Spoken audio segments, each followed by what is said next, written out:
সহজ পাঠে তোমায় পেলাম অবাক শৈশবে। মা চেনালেন প্রাণের কবি ঠাকুর রবীন্দ্রনাথকে। ঠাকুর শব্দ শুনে আমার কপাল ছুলো হাত।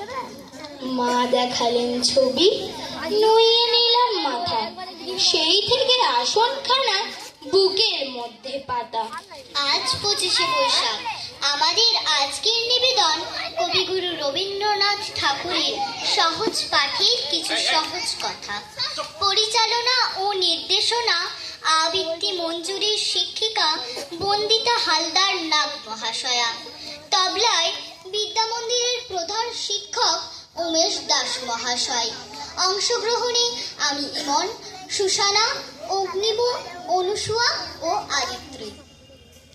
ছোট খোকা বলে অ আ, শেখেনি সে কথা ক।